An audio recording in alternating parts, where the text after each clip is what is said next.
Hey, I'm Nick Boy. It is Monday, the 22nd of August, and this is This Week in Games. This week.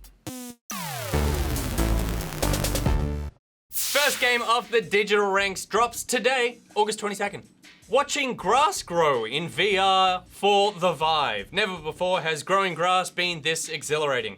Is this funny? I don't know if this is funny. I know it's supposed to be funny. The title implies it's funny. But there's just so many of these games now that my funny bone doesn't register this as a joke. This is just what games are.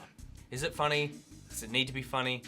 Who cares? What I do know is if watching grass grow isn't your thing, then maybe getting eaten by a dinosaur gets you going. Then Island 359 is for you, hitting the Vive on August 23rd. Staying with the prehistoric feel, ARMIKROG from the creators of Earthworm Jim comes to PS4. Also on the 23rd, Hue for Xbox One, PS4 and Vita is a very cool take on the platformer, where you change the background color to navigate through the bright, vibrant world. But Inside is the exact opposite of that. You are nothing. Color does not exist.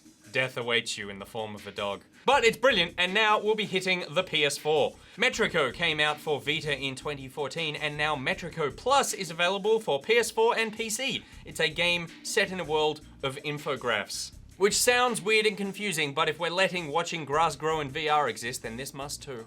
Alone with You is a sci-fi romance story which hits PS4 and Vita from the studio that made Home, a unique horror adventure, which was a clever but flawed little pixelated murder adventure. And lastly, on the 23rd, Deus Ex Mankind Divided stealths its way onto your Xbox One, PS4 and PC. On the fence about it? Well, Hex and I review it on tomorrow's episode of Good Game, and we may or may not clarify your feelings. On the 24th, Duelyst, which is what happens when Hearthstone and chess spend the night together and don't use protection, comes to your PC, which is where it already was, but this time on Steam. It's good. I like it. You might like it too. Valley comes to Xbox One, PS4 and PC and is the first-person drain 'em up, where you explore a valley and manipulate life and death. And Abduction from the makers of Myst mysteriously walks its way onto PC and looks like the most Myst-ass version of Myst you could possibly make, but set in a suburban neighborhood. On the 25th, The Legend of KUSAKARI clumsily sidesteps infringing on the Zelda copyright, comes out on the 3DS, and looks awful. Master of Orion leaves early access on PC, and I can feel all you 4X nerds out there just quivering with anticipation of a full release.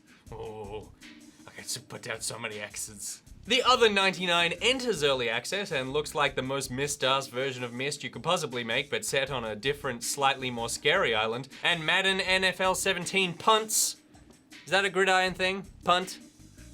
I don't know. Are we allowed to even call it gridiron anymore? What's the difference? I don't know, they call it football. Is this like a... This isn't soccer. Anyway, it punts its way onto Xbox One, Xbox 360, PS4 and PS3 and looks nothing like Myst and is all the worse for it. August 26 brings with it the King of Fighters, quickly Nick, do the Roman numerals mathematics 14, which, like Madden, is both a series I am completely unfamiliar with and is decidedly unmisty. And also Tavernier, part visual novel, part managing ye old tavern simulator with all the vomit and accounting that comes with it. Alright, that is everything that is coming out this week in games, or is it? If I missed something, little missed reference there for those of you who missed the last 30, that was another one. Let me know in the comments below and I will promptly ignore them. And until they next release some games, my Pocketeers, Nick Boy out. Tender. Unhappy. Exclusivity really sucks, particularly for an MMO like Destiny, which can only benefit from cross-platform play. I really hope those giant Sony dollars are worth tearing apart the community, Activision.